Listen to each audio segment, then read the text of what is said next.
waaw li ñu fi dajale tey muy xew-xew boo xam ne ci ñeenti fan dañ ko nas pour jëmale ko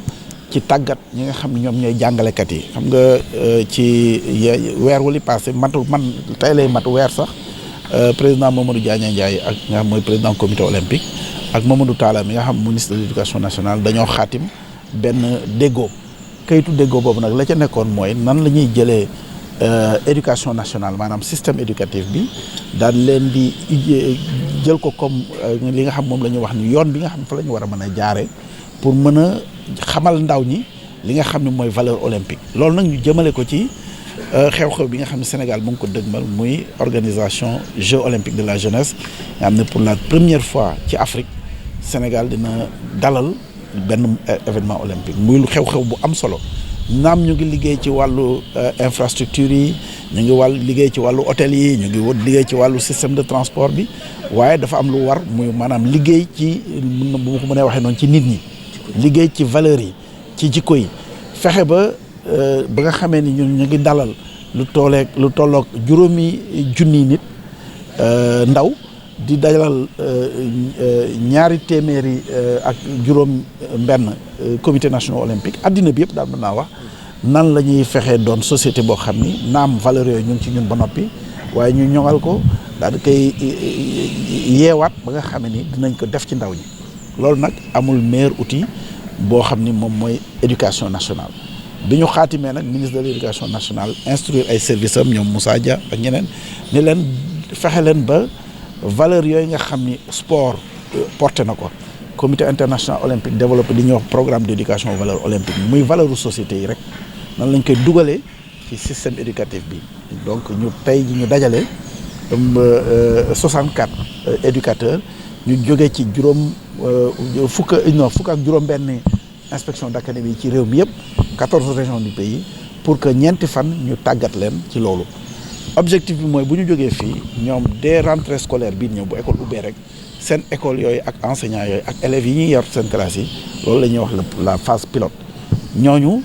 dañuy jàngal ay élèves ci valeurs yooyu delloo si li nga xam ne mooy éducation civique à l'école maanaam ni ndaw war a déggale mag ni ndaw war a comporter woo ci société donc ay respecter institutions yi loolu dafa du lu am solo loo xam ni tey jii ci jamono dañoo xam ni société yëpp sax d'ailleurs du ma ne Sénégal rek société yëpp ñoo soxla loolu waaye rawatina ñun ñi nga xam ni loolu dafa di cosaan ci ñun donc buñ ko yeewee dugalaat ko ci ndaw ñi day doon lu am njëriñ pour suñu société lu am njëriñ pour suñuy ndaw nga xam ni bu ñu organiser Jeux olympiques la jeunesse ndaw ñooñu danañ xam nu ñuy dalale gan ndaw ñooñu dinañ xam nan la ñuy accueillir nan la ñuy accompagner yenn ndaw yu jóge ci àddina bi fu nekk waaye surtout ndaw yooyu danañ leen bàyyil héritage boo xam ni dana mën a tax ñoom ñu doon magu ëllëg yi nga xam ne ñoom ñooy téye réew mi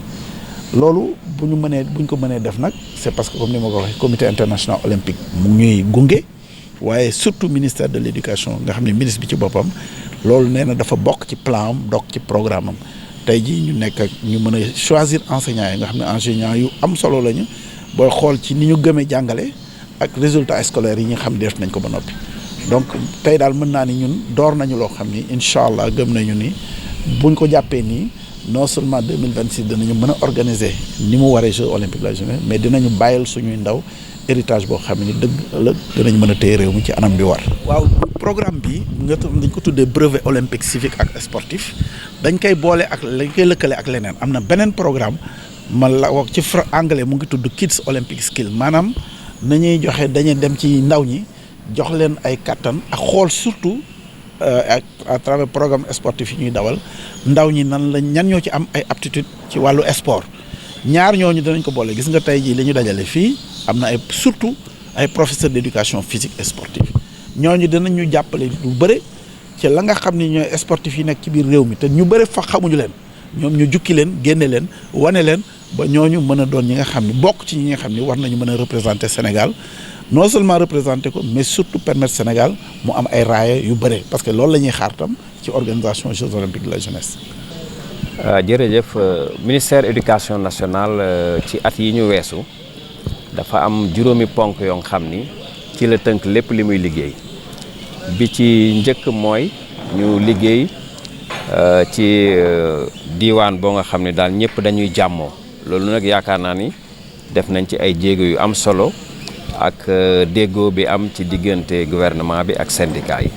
waaye bi ñu jógee ci loolu daf ci am benn tomb boo nga xam ni mooy li ñuy tuddee tàggat xale yi maanaam liggéey ci jikko yi liggéey ci jikko yi nag dafa jafe ndax du ci école bi rek lañ koy defee mais dafa am ci école bi am ci kër yi am ci mbedd mi waaw loolu moo tax nag bi waa comité national olympique ñëwee ni dafa am programme bu ñu bëgg a doxal muy éducation aux valeurs olympiques maanaam ñoom ci seen biir tàggat yaram dafa am point yoo nga xam ni toujours moom la ñuy wut ñu ni loolu dañ ko bëgg a lëkkale ak ñun li ñuy def ci ministère éducation pour liggéey ci xale yi ci comportement xale yi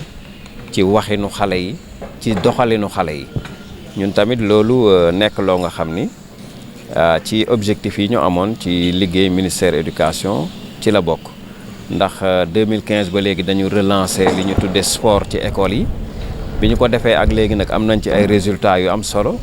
résultats yooyu moo tax président de la république jël benn décret bu mu créer lu ñuy wax fédération sénégalaise du sport scolaire décret boobu signé nañ ko te ci fan yu néew dinañu taxawal fédération boobu loolu nag dafay jëmmal liggéey bi nga xam ni ñi ngi koy def ci biir école yi di tàggat xale yi ci seeni comportement ndax ñëpp xam nañ ne sport li koy gën a doxal mooy dafa am ay règles foo fekk sport dafa am nu ñu koy organiser bu ñu jëlee exemple football am na entraîneur mais aussi am na arbitre boo nga xam ni dafa nekk foofu pour ñu respecter règles yi nga xam ne moom la ñu tëral pour ñëpp tënku ci ndax bu ci ñëpp tënkuwul du ñu am li ñu bëgg tënk boobu ñu war a tënku nag ci règles yi nga xam ne moom la ñuy teg loolu la ñu bëgg a tabax ci jàngalekat yi bu école tijjee ñu door ko ci xale yi nga xam ne ñoom la ñuy yor wante yemul ci jàngalekat yi fiy nekk rek ndax région bu nekk dañ faa jël ñeenti jàngalekat yooyu li ñu bëgg mooy bu ñu delloo ci école yi ñu nekk ñu tàggataale jàngalekat yi nekk ci biir école yooyu bu ñu fa jógee tamit am na lu ñu tuddee cellule pédagogique nga xam ni day dajale jàngalekat yi nga xam ni dañoo nekk ci benn gox bu ko defee loolu tamit ñu séddoo ko xam-xam boobu ak jàngalekat yi nekk ci gox boobu bu ko defee fii ak 2026 li ñu bëgg a doxal dina wër réew mi yëpp loolu daal moo tax donc bëgg a liggéey ci loolu ak comité national olympique ba école tijjee ak jàmm ñu doxal programme boobu bu ci amee tamit loo nga xam ne war nañ koo joyante ci diggante bi dinañ ko joyante parce que dañ leen di former bàyyi leen ñu dem vacances mais bu ñu commencé di ko doxal seeni école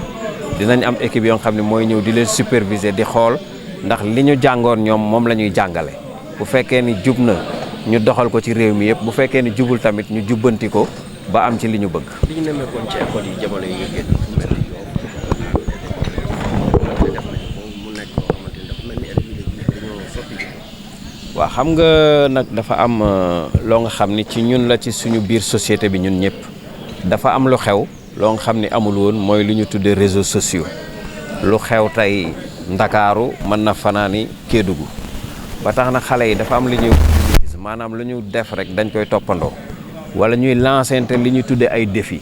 ñun waa Thiès def nañu nangam yéen est-ce que waa Louga ñime ngeen a def nangam bu ko defee nag ñoom ñëpp dañuy defante défi yooyu li xew aan xewaat Yoff jàngat bi ñu ci am rek mooy fa mu xewe woon amatu fa ndax fa mu njëkkoon a xewe am na comportement boo nga xam ni autorité académique yi am nañ ko fa notamment inspectrice d'académie bu Dakar mais li ñu fa seetlu ren yëpp mooy xale yooyu nga xam ne defoon nañu ko non seulement changé nañu comportement mais indi nañ ci école boobu loo nga xam ne mosu foo woon a am. Merci, je m'appelle Xenia Kourgouzova, je suis responsable de programme d'éducation aux valeurs olympiques du Comité international olympique. C'est déjà la deuxième fois qu'on vient au Sénégal avec ce programme. On a fait la première session de Train the Trainer au mois d'avril avec un groupe de gens jeunes, très talentueux. Et maintenant, 4 de ces personnes qui participaient dans la première formation, maintenant donnent la formation aux enseignants à TS. L'objectif aujourd'hui, c'est de vraiment former les enseignants qui vont travailler avec les enfants, de donner tous les outils pour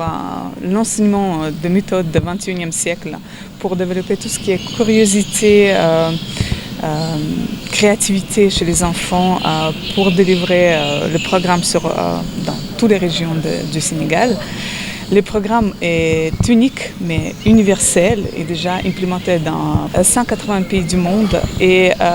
avec les différents niveaux. Mais c'est vrai qu'au Sénégal c'est assez unique parce que déjà c'est implémenté en vue de Jeux au Dakar en 2026. Mais aussi, c'est parmi très peu de pays qui implémentent ça avec le soutien du ministère de l'Éducation et au niveau national. Donc, j'aimerais bien féliciter tous les acteurs qui ont fait en sorte que ça soit possible. C'est vraiment quelque chose qui doit être célébré. C'est pas quelque chose qui se produit dans tous les pays. Et c'est l'opportunité unique de changer la génération, de transformer la génération de gens qui vont participer dans les Jeux de la jeunesse en 2026 et de transformer les méthodes d'enseignement dans le pays, transformer le travail des enseignants et de valoriser le travail des enseignants d'éducation physique. Oui, c'est le programme qui existe depuis plusieurs années, déjà plus que 16 ans. Il y a plusieurs experts qui ont participé dans le développement de ce programme et en ce moment, nous, on est en train de mettre à jour tous les éléments du programme, surtout pour suivant les phases de Covid, qui a changé beaucoup de façons d'enseigner et beaucoup d'enseignements a été passé en ligne. Plutôt tout ce qui était présentiel était un peu perdu, donc le programme peut justement aider à compléter tout ce qui était perdu pendant ces 2 dernières années du Covid.